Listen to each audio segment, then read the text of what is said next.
It's game 3. Ultimately, what many people say is the deciding game. Again, we are joined here for the Phillies pregame show by our friends over at All Philly All the Time, Owen and Luke. We witnessed one of the best postseason games in recent memory. I had several heart attacks during it. A 7-6 come from behind victory, and it's game 3. So tonight, Aaron Nola, 14-8 on the season, a 3.57 ERA. Going up against Sean Manaea, who pitched in that Brewers series for the Mets. He had a 3.60 ERA in that game. So what are your thoughts on the pitching matchup today? We'll start with you, Owen. It could really go a lot of ways, which is kind of how this whole series feels. It could go a lot of ways. Nola can dominate, or he can have a really bad blow-up inning, and suddenly his stat line looks terrible. And same with Manaea. He's pitched really well, especially in the second half here for the Mets, but he's had 3 starts against the Phillies. One of them was a blow-up game. He didn't pitch very well. The other 2 were quality starts, but it just feels like there's so many different outcomes with these pitchers. Obviously, we're hoping that Aaron Nola is able to lock in, shut it down, but I think it should be a very entertaining matchup between the 2 pitchers. Manaea, like I said, great second half. He's a fun pitcher to watch. It should be a lot of battles between him and the Phillies righties. They're throwing 7 righties out at him in the starting lineup. So I think it'll be very entertaining. And it'll probably come down to which pitcher is going to be able to limit the home runs. Yeah, I think Owen hit it great. I think it's going to be a great matchup. Aaron Nola, I feel like they made the right decision starting Christopher Sanchez at home in the last game and putting Aaron Nola on the road. I mean, this is what Thompson said, but just knowing that Aaron Nola can keep his cool in an environment such as the New York Mets Stadium, and I feel like that is going to be so crucial in this game. I think it's going to be a pitching duel, but I'm really hoping that we can see a lot of what we saw in the last game where the bats are going for the Phillies. And as much as I would love to just crazy outscore the Mets, I think their bats are still going to be going.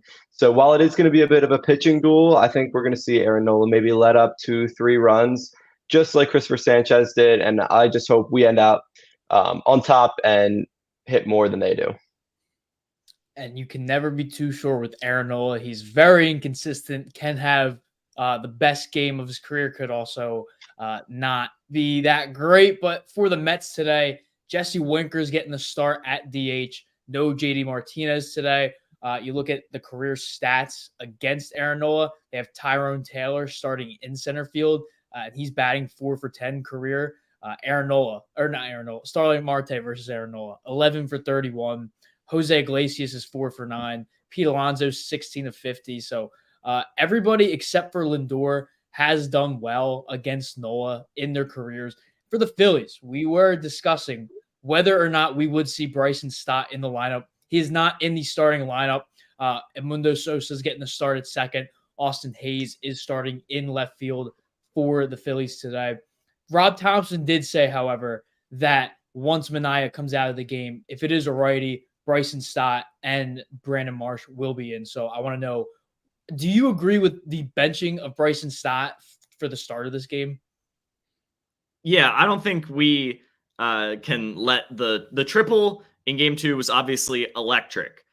Bryson was struggling quite a bit before that. So we can't just completely forget about all of that because he got one big hit. We were talking in the pregame before game 2 when Alec Boehm was benched about how Bryson Stott has also been struggling and could have been a candidate to be benched for Sosa. So hopefully the triple propels him to be playing better. We would love that, but he's definitely had struggles of his own offensively this year. So I think it's just the logical choice. You go with a bunch of righties against Sean Manaea, who's so tough against lefties with his motion and how long his wingspan is. So I think this is definitely the smart, safe choice. And yeah, Stott will come in for the second half of the game probably, so it's not that big of a concern.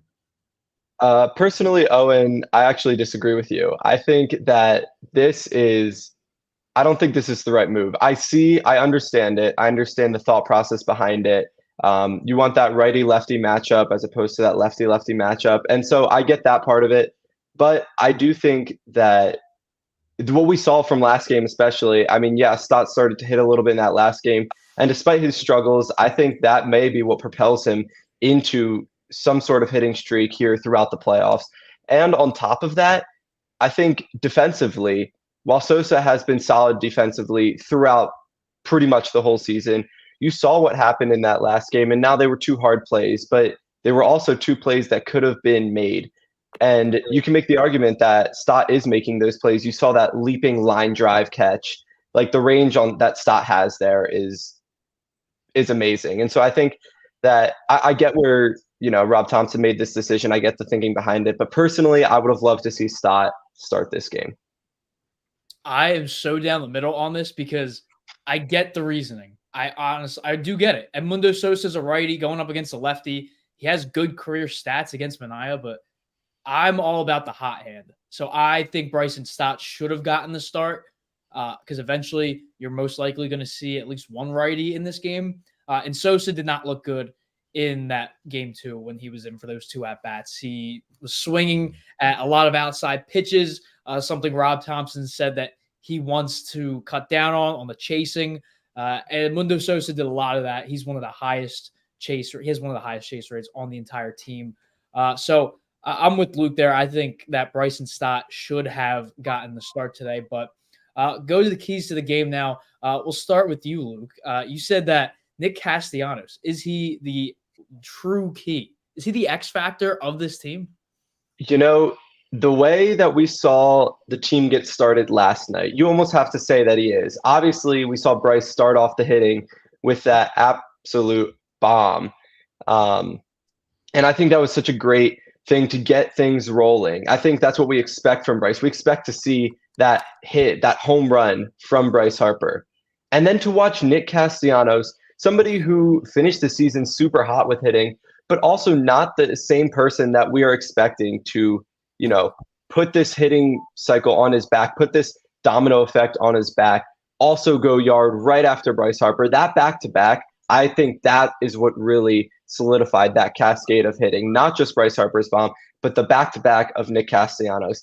And then not to mention what we see from him later in that game, the walk-off hit. I just think, I genuinely think that Nick Castellanos, if he continues at this rate throughout the playoffs, I think he is the key to seeing success in this playoffs. I think he is the key to this hitting cascade that we're going to see throughout the rest of the games. If I'm not mistaken, I believe he went 3 for 5 yesterday. Correct me if I'm wrong.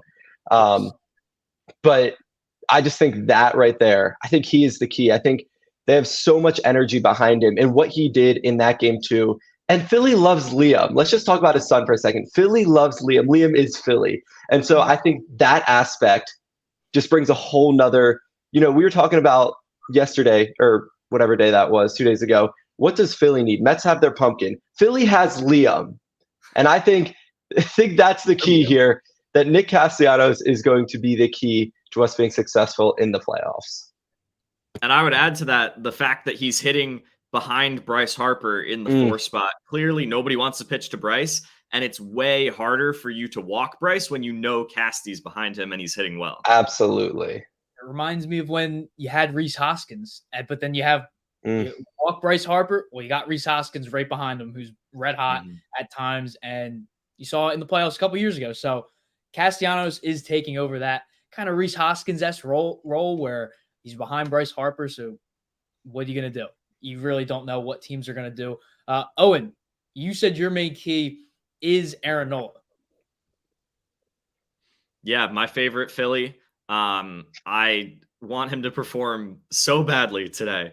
But I'm concerned because historically throughout his career, he has not pitched well on more than 5 days of rest. This is 9 days of rest. Once you get past 5, it's all extra. But it's been really bad. It's not like, he's a little worse. He's been bad on too much extra rest. So I don't know. Since it's 9 days, maybe he went a little extra hard in his bullpens and simulated games because it's basically 2 starts worth in between. When it's like 6 days, you might not go as hard because it's just past 5. You're like, I'll just take a rest day. But with 9 days, maybe he went a little extra hard on like the 5th day. I don't know. But History hopefully does not repeat itself. We've seen him have great playoff performances. He pitches well in New York. So those things are working for him. I think he's a huge key in this game because it's going to be really important for the Phillies to hopefully be in this game in the first half, because you don't want the New York crowd to get too crazy. So if Nola's, obviously you want the lead, but even if Nola's able to just keep them in the game for the first 5, 6, 7 innings, that's going to be crucial because of this crazy New York crowd. Yeah, I 100% agree. And the only time he's pitched in Citi Field this year, he had that complete game shutout where he limited the Mets to 4 hits. And I know the Mets Twitter, shout out to Phillies Tailgate for going back at this, whatever fraudulent Mets account this was, saying that, oh, well, this lineup had A, B, and C. I got to find this because it was pretty funny. But I know it was on the lines of, oh, well, the Mets had so-and-so, so-and-so, and so-and-so. Here, the Mets had Brett Beatty, Joey Wendell, Omar Narvaez, and DJ Stewart came in as a pinch hitter. And then Phillies Tailgate came back and said the Mets lineup that day also included Brandon Nimmo, Starling Marte, Francisco Lindor, Pete Alonso, JD Martinez, and Tyrone Taylor. And they went a combined 3 for 21. So take that. Boom. Luke, what do you think about Aaron Nola today? Yeah, I mean, I like Aaron Nola. I think he's going to perform well. I see where Owen's coming from. I didn't actually know that stat about that many days of rest leading to the games he's had, which that kind of scares me coming to think of that, seeing that for the first time. But I think it just comes down to, can we have faith in Aaron Nola? Can we put our trust in Aaron Nola in this game? And I think Rob Thompson knows that too. And I think he's going to have him on a short leash. I don't think he's going to let Aaron Nola go too deep if things start to get out of hand, which is kind of scary because then we have to go back to that bullpen, which it's hard to say, like, is that bullpen really key? Because we've seen some good stuff out of them, especially in the regular season. But these last 2 games, they've struggled a little bit against these Mets who love to perform in that 7th, 8th, 9th inning pressure. So I think it's a scary position to be in, but I think we just have to put our trust in Aaron Nola and hope that he's gonna deliver today. That brings us to my key, which you just said. It is the bullpen, and I'm saying the management of the bullpen, because it has been very questionable so far. Rob Thompson has made very concerning moves, I would say, taking Christopher Sanchez out when he was under 90 pitches, not leaving in Carlos Estevez, and bringing in Matt Strahm to close out the game. So I haven't been too thrilled with the way Rob Thompson has handled this bullpen so far. But I mean, Owen, you said it on the post-game show a couple of days ago. Rob Thompson's not operating knowing that his bullpen's not going to perform well. He's throwing out his best guys, and he's expecting to, because that's the way they've played the entire season. So he has no reason to think that. But I want to ask you guys a question. Do you think Jose Alvarado is A, in this game, or B, just in this series in general? Do we see him at all? Yeah, that's a super interesting. We talked about Nick Castellanos as a potential X factor. Jose Alvarado could be an X factor if we see him. If we see him pitch and he's locked in, throwing strikes, yeah, sure, that would be awesome. But it's really hard to take the risk of putting him in there and he's not locked in and he's walking people and he gives up multiple runs, because these games are just so crucial. I think we don't see him tonight. I liked what you said the other night, Tyler, about, like, it's pretty telling that we haven't seen him so far. I think that shows that Topper doesn't really trust him. If the Phillies happen to win today and end up with a 2-1 lead, you have a little bit of wiggle room then in game 4. Maybe we'd see him there, where if you lose, you're not eliminated. You get to go back to Philly. But I think there's just too high of stakes today to see him. Yeah, I think Alvarado, in the past and in past playoffs, we've seen some really good production out of him. But I think this year he has shown that he's kind of wild. I think he's a wild card. I think it's a great way to put it. I think that sometimes you're going to see some really great production out of him, and sometimes he's going to let up 4 runs, unless he gets pulled sooner than 4 runs. Who knows? But I think a really key factor is how long Aaron Nola goes. I think if we see Aaron Nola get pulled early today and we have to use a lot of our bullpen today, I think we will see Alvarado tomorrow. I don't think we'll be seeing him today, but I think we could see him tomorrow unless the Phillies have a substantial lead later in the game. And another reason I say that Alvarado hasn't really been in this series is because the Mets are primarily righty dominant. The only lefties they have are Jesse Winker, who's a platoon guy. We haven't seen a ton of him in this series, and Brandon Nimmo, but that's it because Lindor is a switch, and the rest of their hitters that play in the playoffs are righties. And you look at Alvarado's splits against righties in 157 at bats. He's given up a 255 batting average, a 355 on base, 18 RBIs. So he's been facing righties double the amount that he's faced left-handers, but he has a 127 average against lefties. So if you have a series where you're going to have to play the Dodgers, I think you'll be seeing him a lot more just because of you have Ohtani, you have Freddie Freeman, you have Max Muncy. So I don't know if we're going to see a ton of him this series just because of the righty-dominated lineup the Mets have. So I just think the bullpen, the Mets are, like you said, one of the best come from behind teams of all time, probably the best. They come out in the 8th and the 9th inning. So I just really think that they need to do better. And look at them last game, 4 innings, 6 hits, 4 runs, 5 strikeouts. And then you look at the first game, gave up all those runs. Zach Wheeler pitched a gem. Christopher Sanchez pitched really well, but the bullpen has not come through. And really neither has Rob Thompson with the management of this, just making all the wrong moves. But how much of that can you really blame on him if everybody except for Estevez is not doing well? But getting to some comments, Big Three says they need to keep the bats hot if they want to win.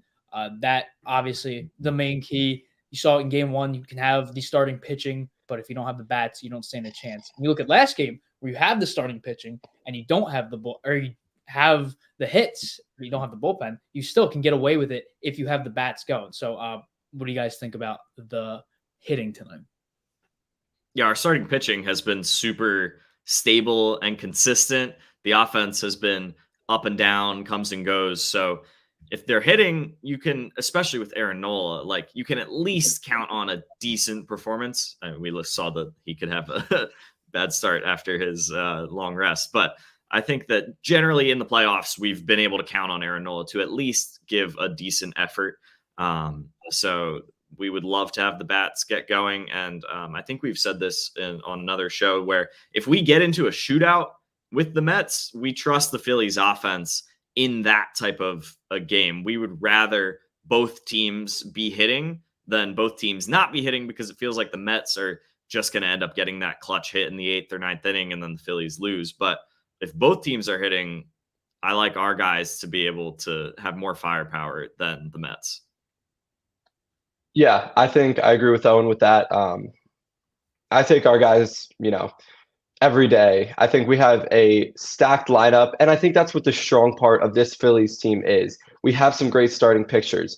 We have some pretty good defense. Last game we saw some really great defense. But the key of this team, the star of this Phillies team, is our stacked lineup, our hitters. I think that is really what this team is built around. And Kyle Schwarber and Bryce Harper, Trey Turner, Nick Castellanos, and some of those other guys lower in the lineup, you see them hitting just as much as some of our top guys in the top of our lineup. And I think that really is what is key. And we love to see great starting pitching, and we love to see when our bullpen is strong because that supplements our hitters so much and makes it easier for them. But I really think our hitters just have to keep going here because I feel like what's fluctuating the most is that pitching, is the bullpen. I think the bats are going to be hot. That spoiler alert for my final prediction, but Manaea's career stats against the Phillies. He's 2-2 with a 5.19 ERA. And then his career playoff stats, just in general, he's 0-3 with a 10.66 ERA. Phillies saw him 2 years ago against the Padres, and they shelled him for that inning or two he was in. So they do need to keep the bats hot, and I really do think that is going to happen. But John's checking in. He's saying Austin Hayes is a bad move. Now, I'll go last on it. I want to hear what you guys have to say. Luke, we'll start with you. I genuinely, I don't know how I feel about this move. It's so hard to make a judgment when you have not seen much of Austin Hayes. And maybe that's me saying I don't like it. I don't know. But I just think, we haven't seen a ton of Austin Hayes this year. He kind of came into Philly injured, came back, played a few games, injured, not playing. It's just he's been so in and out, and we haven't gotten to see a good sample size from him in Philly. Now, I liked the bat that we saw when we did get to see him, and I think it's a good option. And I think we might lose. I think we lose a little bit of defensive power by taking Marsh out of that spot, but I don't think it's a terrible move. And like you said earlier with Stott, I think we're going to see Marsh in this game regardless of what happens here. And so I don't hate the move, but I can't say that I love it either. Yeah, I think that when we're looking at Hayes versus Marsh as those two options, I like having Hayes in because you're right, Luke. We haven't seen a lot of Hayes, but what we have seen a decent amount of is Brandon Marsh trying to hit lefties, and it has not gone well. He can't hit lefties. So I'm fine putting in a righty. But then with your righty options, Austin Hayes versus Weston Wilson, I kind of like Weston Wilson more than Hayes right now. He's been hitting pretty well. I think Hayes probably has the higher ceiling, but I like the consistency that Weston Wilson provides for us. He's had some great moments with the Phillies. Obviously, you don't always factor that in, but yeah, it's a tough call because, like you said, you nailed it, Luke. The not having seen Austin Hayes a lot makes it so much more difficult. If I had to pick, I would take Weston Wilson over Austin Hayes, but I totally understand playing him. He's got great talent. That's why you traded for him. So I really hope that he's able to have a big Phillies moment at some point in this series. I'm all for benching Brandon Marsh. He hasn't really been a factor so far. And like you said, he doesn't hit the lefties well. But Jake says Hayes is a 350 hitter against lefties. 354. Great point. Actually, get your stats right, Jake Hopkins. Come on. But Hayes, yeah, he does have twice as many at-bats against lefties than Weston Wilson does. And it's very similar stats. Hayes has a better average, but Wilson has the edge in slugging and on base. But I'm more for Austin Hayes. 354. Yeah, that's much better. You're improving your credibility. But I'm high on Austin Hayes. I think he was brought in for a reason, and the reason was to hit lefties, to kind of be that platoon guy we thought, but he was the full-time left fielder at a certain point. But I'm all for it. And if he doesn't work out this game, you have Weston Wilson off the bench that can easily come in and be that platoon guy in left field against the lefties if you need that. So I do think that Austin Hayes is a good move. But we talked about this earlier. Me and Luke are on board with Edmundo Sosa start. Or no, I'm sorry. Who was it? Was that me and you that said that we wanted me and you? Yeah, me and you wanted Stott. Owen wanted Sosa. Yes, that is correct. But speaking of Edmundo Sosa, Jake said that he miss it. Well, courtesy of possibly some intel we got from you, let's see what the HRS / All Philly All the Time triple plays of the day are.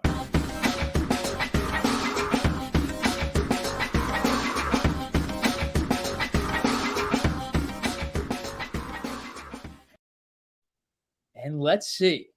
Because we do see Edmundo Sosa in the All Philly All the Time. I don't know why I said /HRS.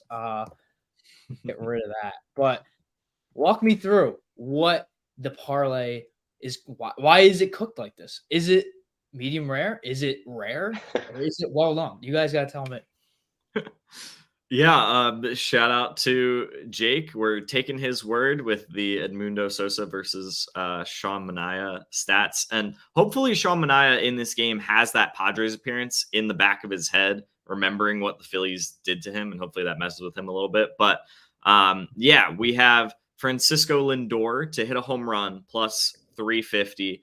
I think our first bad result for the Phillies pick, we had Severino with 4 strikeouts, which seemed like a pretty tame one. But betting on a Mets player, just because Aaron Nola, we're not expecting him to be perfect. He is prone to give up the long ball, and Lindor feels like the guy to do that in New York. He's been one of their best hitters, him and Vientos. And Vientos has been hitting, Lindor has not. So maybe Lindor finally gets a hold of one puts one over the fence off of Nola. So that's the first part. And then Aaron Nola, even if he gives up home runs, he'll still strike guys out. Hopefully the knuckle curve is working. If it is, he should get 5 strikeouts pretty easily. And then we're going with Jake Edmundo Sosa. We have him getting a big hit at some point in this game. I think if he gets 2 or more RBI, it'll be in one swing, not an RBI here and an RBI here. Just he knocks in 2 or 3. Maybe he clears the bases. He knocks in at least 2 guys with one big hit in this game. I love this. And Tony loves it too. He said he wanted stock too. So he's on the same page with us there. But he said that's a baller bet. So he loves the Edmundo Sosa. Plus 950. Those are really good odds. I can honestly see that happening. We were just getting on him for looking bad in game 2. So a bounce back game 3. Glad you brought this up, Matt Seeley. How are the Phillies going to stop Shohei Vientos? He's in my triple play to get 2+ total bases. He's just looked unstoppable. I'm vocal about the hot hand. I love going with the hot hand, especially in the playoffs. So why not bet on Mark Vientos, who does have a history against Aaron Nola? He's 1 for 3. So he's had some experience. So 2 total bases plus 145. Manaea under 5.5 strikeouts at minus 115. I don't see him going long at all. He has struggled, like we said, against the Phillies in and not just in the playoffs, but in the regular season in general. And he hasn't been that great in the postseason. Finished with 4 in the game this year against the Brewers earlier last week. So I do like that under 5.5 at minus 115. And then Kyle Schwarber to get an RBI at plus 200. He's batting over 300 against lefties. I feel like we're due for a Kyle Schwarber. Didn't do a bonus bet, but we'll do that live. Kyle Schwarber to get a Schwarber is currently on DraftKings at plus 400. So I'm betting the Schwarber. I kind of like that. His career stats against Manaea, 2 for 6 with a home run and 2 RBIs. So after tonight, it's going to be at least 2 home runs with 3 RBIs. So again, I'll Philly all the time triple plays. Lindor to get a home run at plus 350. Aaron Nola to get 5+ strikeouts at minus 230. And then Edmundo Sosa, courtesy of Florida Man Sports, to get 2+ RBIs at plus 950. And then the HRS triple play. Sean Manaea under 5.5 strikeouts at minus 115. Mark Vientos to get 2+ total bases at plus 145. And then Schwarber, the king of Wawa, 1+ RBI at plus 200. We need a Kyle Schwarber and Jason Kelce Wawa commercial. I feel like that's needed. Oh, I feel like that's absolutely 100% needed. That would be phenomenal. I'm starting the trend on here. Every day, I'm just going to please Wells Fargo Center, become the Wawa Center, have Wawa in the arena, have gas stations if that's even possible. So do something like that. And then you can have Schwarber and Kelce be your sponsor, be the main guys that promote it. So I'm all for that. What do you guys think about the potential Wawa Center? I love that. I love Wawa, period. I think it's great. I think that I got a Jason Kelce hoagie over the summer. I love the Schwarber endorsements in Wawa throughout Hoagie Fest. I just think that is the ultimate crossover that we need. I think that would make Philly so happy. And I agree with that comment so much. Wawa is absolutely amazing. So good.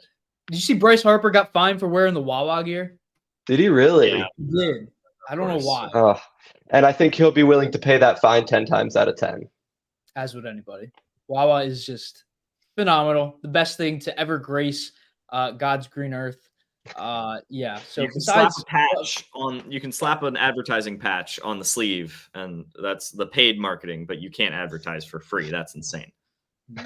It's like free advertising. Not in this market. Ridiculous. Jake said, as someone who used to kind of bash Wawa and go to Subway or Publix instead, Wawa has won me over. That's the biggest Philly win in the past few years. This is a career Floridian. This is a lifelong Floridian. So that's a conversion. Him saying Wawa over Publix, I get Subway. Subway's regressed over the years, but pub subs hit. I don't know. Oh, did you ever have a pub sub when we were down there? I did not, and I definitely should have. Even Yeah, I've had a pub sub, Owen, and I didn't all live right. in Florida Don't for need to 2 put that years. in. So I messed up there. Yeah. No Wawa's in New York City. Hopefully that can change. I know they're starting to expand. I think Alabama just got their first one. So Wawa's Wow. on the move, and hopefully they're on the move to being in several states. Wawa's drained Jake's bank account several times. You need to hit that Mundo Sosa bet. You know There what? you go. I'm going to bet it too. And if it hits, I'm going to treat myself to a nice Wawa meal for a midnight snack tonight. But guys, getting back to the Phillies.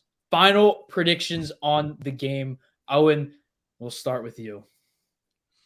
This is so tough, man. This series is just, it feels so crazy. There's a million different things that could happen, and I could totally see it being plausible. Mets could win big, Phillies could win big. Literally anything could happen. So I think this is incredibly tough to predict. All the series in the playoffs have gotten super tough to predict, which is awesome. The playoffs this year are just incredible. So it's great that they're tough to predict. Anyway, I think that the Phillies get it done. I'm really excited to see our hitters in this really hostile environment. The closest we've seen is in Atlanta. That was kind of hostile, obviously, but I think New York is going to be a different animal. I think this will be the craziest atmosphere they've been in, more so than Atlanta. So I'm super excited to see who responds to that, how they respond, because I think if somebody gets a big hit or the Phillies have a big inning, the guys are going to be so fired up and they're just going to love the boos that are raining down. So I have the Phillies winning it. I think the bats are still going strong. I think Nola has a pretty good performance, only gives up 1 run, a Francisco Lindor solo shot, and the Phillies win it 5-1. And so that also, the bullpen finally shuts it down. all right. Yeah. I mean, this is such a hard pick, and I think I have to go with the Phillies in this one because I think they know how crucial this game 1 in New York is. I think they know that they need to win this game in New York because if they win this game in New York and they maybe lose tomorrow, they know coming back to Philly for game 5, they have that home field advantage again. But I think they understand how crucial it is to win in New York tonight. And I think that they keep the momentum going from not last night, 2 nights ago. I think that momentum carries right in on over. And I think the Phillies are going to do it tonight. I think the bats are going to be moving a lot. But I don't think the Mets are slowing down too much either. So I will have the Phillies winning this game 7-5. Yeah, I think that's how it's going to go. And I'm just going to jump in quickly and say I believe that it is going to go to a game 5. My initial prediction was Phillies win in 4. I think this series is going to a game 5. I think if we take 1 in New York and then we take the final game in Philly, but I don't think we win both in New York. I'm with you there. I don't think they win both in New York, but I think they win this one. And I think it's going to be, let's see if I can correctly predict 2 Phillies games in a row. So I think both bats are going to come out swinging hot. Aaron Nola is going to go 5 innings, maybe 6. He's going to have an okay game. I don't think he's going to have a great game. I think he'll have an okay game. I think Manaea is going to get out by the 3rd inning, but I think the first half of the game, the bats are going to be really hot. It's going to be like 5-5 by the 5th inning. But then it's going to slow down. And then the 9th inning, someone's going to hit a home run. Maybe it's the Kyle Schwarber home run we've been talking about. But I think Phillies take the thumbs down. Like, yeah, what? What are you doing? We all saw that. That was not my hand.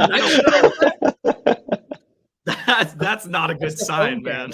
That's the phone camera. I don't know what happened there. Oh, what is going on over there? Doesn't like my prediction. But oh my god. So I think maybe that reversed it. Got to do that for the pregame, for the postgame show. And yeah, yes. If the Phillies win, I will come back on here and do that. Yeah, but I say close game in the start, going to be a slugfest, but then a little bit of a bullpen duel in the second half. Phillies take it 7-6 off of late inning heroics. So another 7-6 victory. When have we ever seen 2 consecutive playoff games be the same? Don't know off the top of my head. I'm sure that's happened several times. But Matsui said Mets win 10-2. Don't like that comment. Jake said whoever's leading in the 5th inning will not win. Give me That's Mets 6-4 on a go-ahead 2-run single from the Philly killer, Brandon Nimmo. Brandon Nimmo runs the first base after a walk. I'd love it if it was on my team, but I don't like it being on the other team. But Matsui said the Mets have pitching machines that cost over $1 million. It allows Mets hitters to see Nola. It looks and feels like the real thing. I don't think Nola's going to have a terrific game tonight, but regardless, we all have the Phillies winning. We obviously we're Phillies fans. We gotta say the Phillies win. But getting to the other games, I don't know. Tigers beat the Guardians last night, 3-1. Kerry Carpenter hits the 3-run bomb off Emmanuel Clase, who had just allowed 5 runs the entire season, and he gives up 3 runs on just 1 at bat. That's playoff baseball for you. But the Tigers, power of friendship, as I know our friend Jake would like to say. So what are your guys' thoughts on that series? I think we just learned how legit Tarek Skubal is. That was amazing. Like we knew he was going to be really good in the playoffs. He pitched well against the Astros, but to be that dominant again in the playoffs just shows how valuable he is for the Tigers, and we kind of underrated them. I still think the Guardians win this series, but the fact that Skubal could go again should be terrifying for Cleveland. Yeah, I mean, Owen said it best. Skubal's legit, and I think that he showed that right there in that night. He gave up 3 hits through 7 innings, and I mean, the Tigers bullpen just shut down the Yankees lineup there at the end of the game. And I mean, that is not an easy Yankees lineup to shut down. I mean, between Judge and Soto, like these guys are absolutely Yankees. Wow. Oh my gosh. I have the Yankees box score. I have the Yankees box score pulled up on my phone because I know that's what's coming next. That was my bad. Guardians lineup is still not easy to shut down. Yeah. So I think that the Tigers bullpen did a good job shutting them down after Skubal left in the 7th or after the 7th. But yeah, I think that I do agree. I think the Guardians will still come away with this series, but I think it's awesome that both NLDS series and both ALDS games are tied at 1-1. I think it just shows how amazing all of these teams that are left are playing, and it's just some great baseball that we're watching right now. And it speaks to the true value, because this was the first time in over 10 years that no team won 100 games. So it's more competitive, and that's better for the game of baseball because that means better games. But I mentioned this in a tweet a couple of days ago, or it was when Tariq Skubal made that first start against Houston. It cannot be understated how important it is to have an ace in your playoff rotation. Look at what Zach Wheeler's done for the Phillies. Look at what Tariq Skubal is doing with the Tigers right now. It's almost like a free win. If you just have a decent bullpen and your hitters are somewhat there, your ace goes out there and throws games like how Skubal's done, you're going to make it pretty far. I know it's one game, but one game can make all the difference. So Skubal, without a doubt, will be the American League Cy Young, and the Tigers make it far. I could see him winning playoff MVP for them. But Tigers get their first ALDS win in over 10 years. The last one was, it's weird. I always have in the back of my head old baseball highlights that I remember, and I specifically remember it was Game 2, and it was Sonny Gray versus Justin Verlander. For some reason, I always remember that game. But going to what Luke was talking about, the Royals beat the Yankees 4-2. Get the road win there. Good night for Kansas City fans. Chiefs steamrolled the Saints. I know it was a 10-point game or 13-point game, but Chiefs had control of it most of the time. But Royals, Luke, we'll start with you. Yeah, I jumped the gun a little bit on the Yankees call there, but I think Garcia at the top of the lineup for the Royals, going 4 for 5 last night is so big for that Royals offense. And again, kudos to the Royals pitching for keeping this Yankees lineup to only 2 runs, because they are capable of so much more than 2 runs. And so kudos to the Royals pitching staff for that. And I think, again, great game. And I think this is going to continue to be a great series between the Royals and the Yankees. Yeah, I think it's so fascinating how coming into this matchup, it got billed as like, oh man, the AL MVP versus the AL MVP runner-up. The Yankees have Judge and Soto. The Royals have Witt Jr., and none of them have made big contributions at all to this series. And so it seems like it's going to come down to which of those guys does actually get it going. And obviously, it's most exciting if all three of them start to get it going. But it's super interesting how unexpected the different contributions have been for both teams to end up splitting in New York without superstars getting it done. I've been saying it. I'll keep saying it. Whoever wins this series is making it to the World Series out of the American League. These last two games have just shown it. Carlos Rodon started off great, didn't kind of fell off at the end there, but Jake says Yankees in 5. I think it's going to 5 no matter what. Very good pitching, very good. Well, the Yankees bullpen's a little questionable, but decent managing. Aaron Boone likes to get people like to give him a lot of flack, but he's done a fine job so far in the playoffs. I want to hear you, especially you, Owen, because we went to broadcasting school. Thoughts on, I don't know if you've heard it, but thoughts on Bob Costas. Mm-hmm. Yeah, I haven't sat down and watched a full Yankees-Royals game with sound on yet, so I can't fully speak on it, but I've seen the clips. People aren't happy with it. I understand the thought process in having him do these games. It's Bob Costas. It's really hard to turn him down. But yeah, it doesn't seem like it's been going great. He is kind of drawing too much attention to himself with the storytelling, which is great during the regular season. But during the playoffs, you can really just let the game do a lot more of the talking. And so, yeah, I think it's just a matter of these are really great games. You don't have to do as much as you would during the regular season. Just let us watch the game. You can kind of do less, basically. Luke, thoughts? I can't really offer much to this. This isn't my area of expertise. I'll let your guys' opinions influence the viewers more. I didn't like his final call. And the game is over. It's not Stanton's fault. And he sounded so disappointed. I know historically, I don't think he's a big Yankees guy. Off the top of my head, he could be, but he's never been super biased. It was weird. Yeah, but he's like, oh, it wasn't Stanton's fault. Immediately, like, the game is over. It wasn't Stanton's fault. It's just a very weird call. And I know he's been catching a lot. The last couple of postseasons, people have been complaining. But people love to complain about commentators. Also, speaking of commentators, AJ Pierzynski. I know he's been getting a lot of flack. Same with Adam Wainwright a little bit. So both of you, what are your thoughts? Start with you, Luke.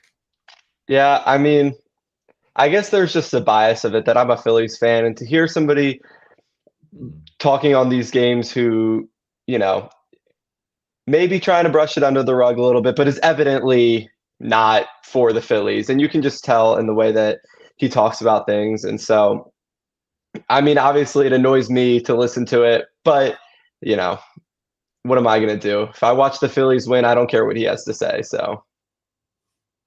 Yeah, I agree with that. It's not like a huge deal. I think, yeah, like you said, Tyler, people like to get on the broadcasters a lot. And it's definitely biased. You're used to hearing your team's broadcast all year, and then you switch over to the national guys, and it's just not as fun for you as a fan to listen to. But yeah, it definitely seems a little bit biased to us, but I don't think we should let it affect us too much. Nobody's John Kruk. No, exactly. There's only one John Kruk, but I feel like we're so blessed because we have such a great broadcast booth. Same with the Mets. Their production crew is awesome. Absolutely. Their in-booth crew is very awesome. Jake said Bob Costas is from New York, New York. So maybe that's something. But I like Pierzynski. I think he just needs to – I feel like he has the Tony Romo effect where he talks too much at times. Or it feels like you're hearing him more than Adam. Is it Adam Adin? Am I saying? I think it's a Adin. Adin. Yeah, I know he called Eagles games before, but haven't really heard him in playoffs. But I think he just needs to tone down the edges, sharpen the edges. I think he's a great commentator to listen to. Personally, I think catcher's knowledge is something else. So just needs to get the little things fine, and I think he'll be just fine. But Dodgers Padres, we got a little bit of a beef going on. You had fans throwing trash at Jurickson Profar and Fernando Tatis, and then you have Manny Machado and Jack Flaherty going at it, and then Machado throws a ball at the Dodgers dugout. So I don't know if Owen's still with us. He's frozen right now. So we'll start with you, Luke.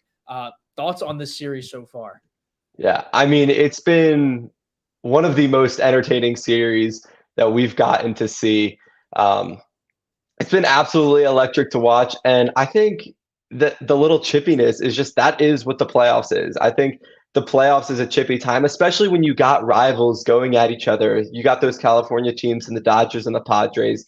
And I'm sure if you haven't seen it already, it's going to get chippy between the Phillies and the Mets at some point too, especially if we start hitting a lot in this game in New York. I think that that's just what rivalries are. I think that you have these rivalries of teams that are close to each other. So not only are they division rivals, but you've got fans going to each other's games too. And I think that adds to the rivalry aspect of this. And I think that's what makes it get chippy. And as long as we're not seeing ejections, because I think when a player gets ejected, especially someone at the level of Tatis or Machado, like if you see one of them get ejected, that is really what is going to affect the game. If they're just chipping at each other a little bit here and there and they're staying in the game, I think it's a fun aspect of baseball that you see. Yeah, I would not have guessed that Dodgers Padres would be the series that was getting a bunch of media attention for getting too rowdy. I would think that would be the Phillies fans or the Mets fans. But Dodgers fans, not a good look at all. Throwing stuff on the field is always bad. The interactions with players, kind of normal. Like you're being a bit of sore losers when the Padres are crushing you. But that's kind of normal. Throwing stuff on the field is like the line of too far. You can't do that. So now it seems like they helped give the Padres a bunch of momentum too. Like it was not helpful. You lose big. Now the Padres are galvanized against you. They're going back home. Padres fans are going to be crazy there at Petco too. So, yeah, the baseball on the field though, this is going to be another super fun one to watch. I just want all these series to go 5 games. It's going to be so electric seeing these two go up against each other again. And the Dodgers are in kind of a scary spot. It makes me feel a little bit better about the Phillies. Obviously, game 3 is huge and you want to win it, but the Dodgers, I think, are in the scariest spot for the top seed of needing to win in game 3. If they lose this game, I think they're cooked because I honestly think I'm with Jake here. Padres in 4th. They have all the momentum. Manny Machado had that team huddle. They feel united. The Dodgers feel like the superstar team with all the superstar players in Los Angeles. The Padres, they just have grit. They're not quitting. They traded away Juan Soto, and they're 2 wins away from making it back to the NLCS. So, and the guy they got from the Juan Soto trade, Michael King, has been amazing, and he's pitching for them tonight and could help end up, getting them the series win. I picked Phillies Padres. That was my original NLCS matchup, a rematch from 2 years ago.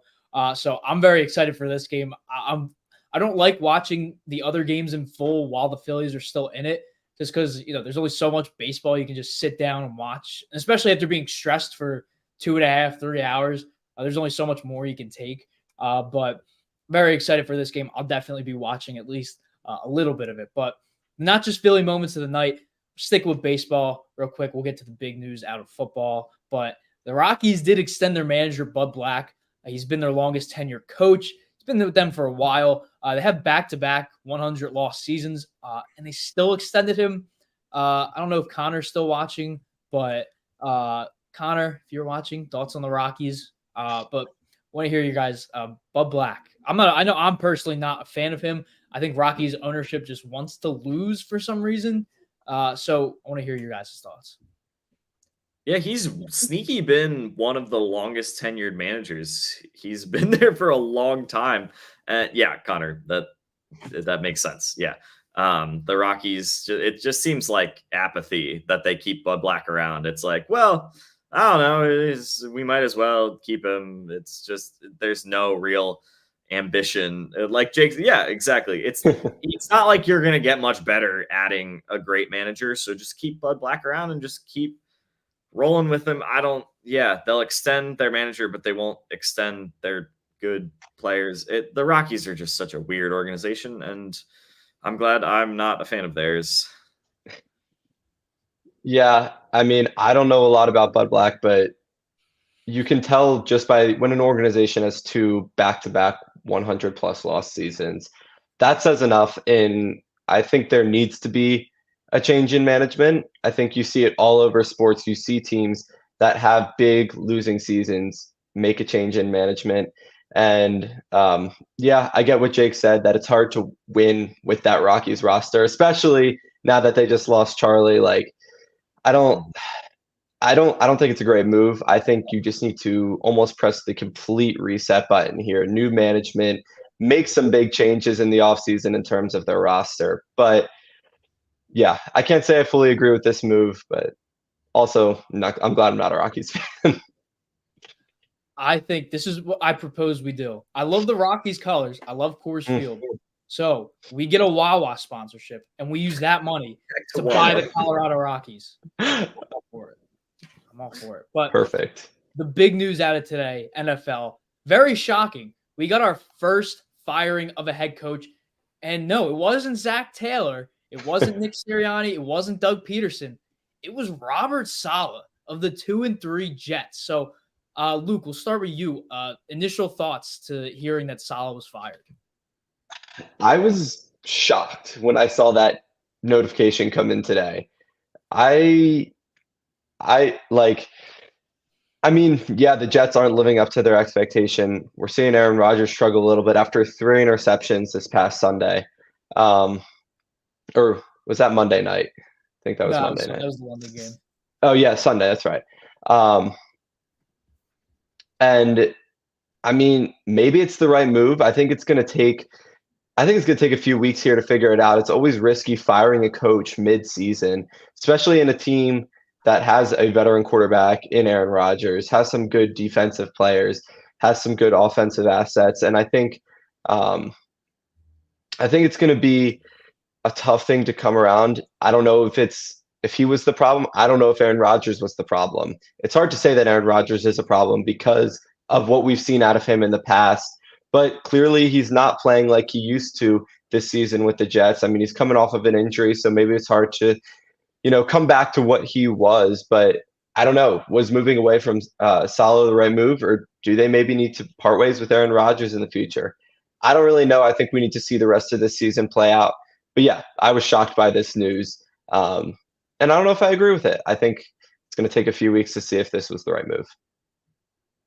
Yeah, from Jets fan reactions, it seemed like they're much more anti Nathaniel Hackett than they are Robert Saleh. Like, they're like, that's the real problem here, not Saleh. So, yeah, really, really strange move.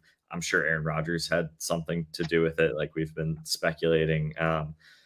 It's crazy how the Jets can just never have a normal season. It's always something with the Jets. And yeah, in my predictions that we did on our season preview show, I thought the Jets were going to be really good this year. And this sort of dysfunction does not bode well for the rest of their season. I was beyond shocked because I was expecting him to be fired maybe in the offseason because their owner has never fired a coach in the season. This is the first time it's ever happened. And I think Saleh is a good coach. And I think this mainly falls on Joe Douglas. I don't think this falls on Robert Saleh because stat from Adam Schefter, he went through 6 different quarterbacks during his time. He had Zach Wilson for 33 games. Zach Wilson is not good. He was never good. People drafted him number 2 overall because he made that crazy throw at this pro day. But now he's the 3rd string behind Bo Nix and Jarrett Stidham. Mike White for 7 games. Washed Aaron Rodgers for 6. Joe Flacco, before he became elite again, for 5 games. Trevor Siemian, 3 games. And then Tim Boyle for 2. You can't win that much with that offense. I'm sorry. Quarterback is the most important position on the entire field on both sides of the ball. If you don't have at least a competent quarterback, you're not going to be competitive. And there's a reason why the Jets had many games in Saleh's tenure where they failed to get over 10 points.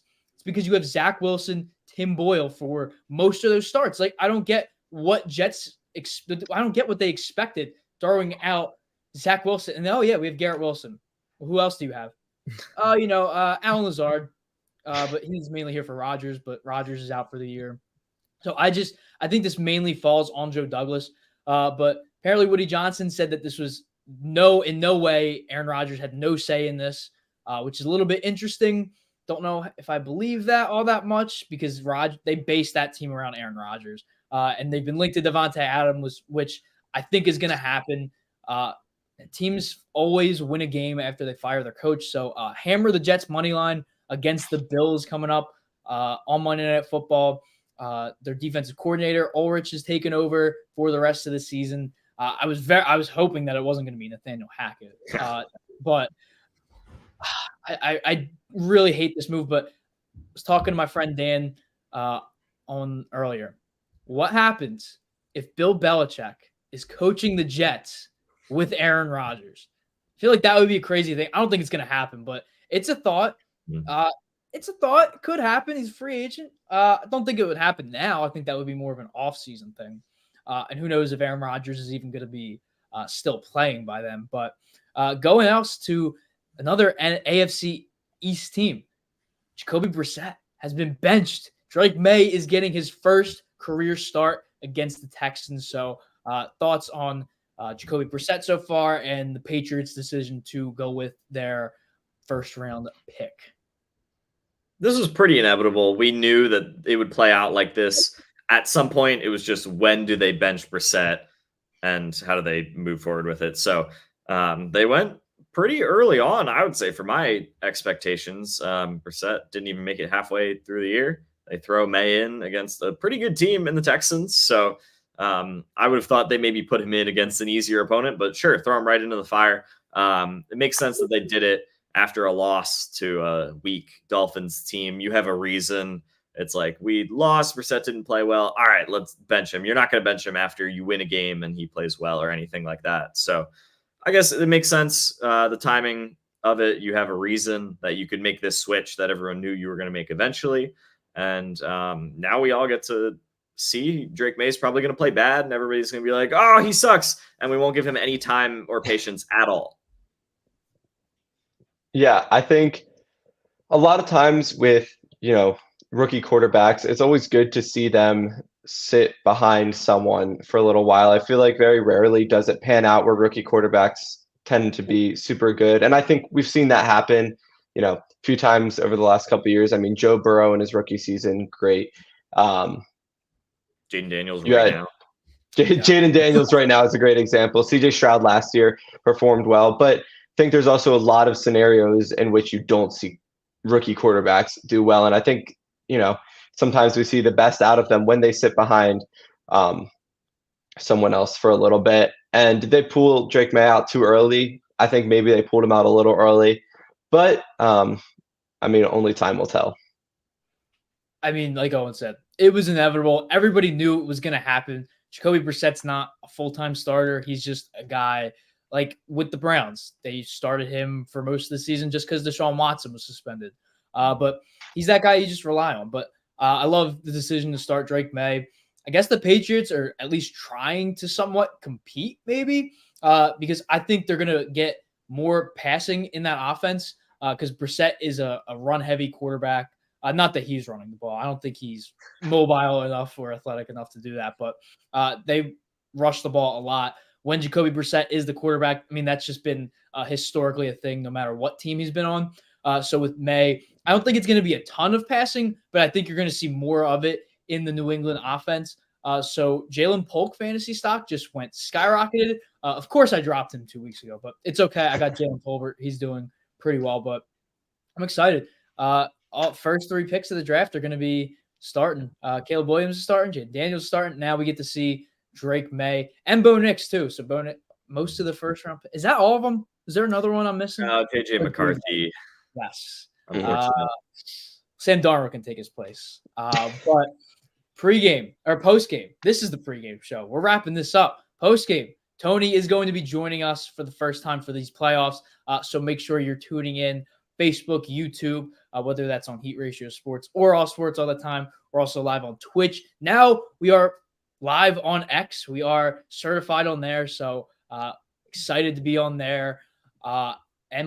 Jake said, and Michael Penix.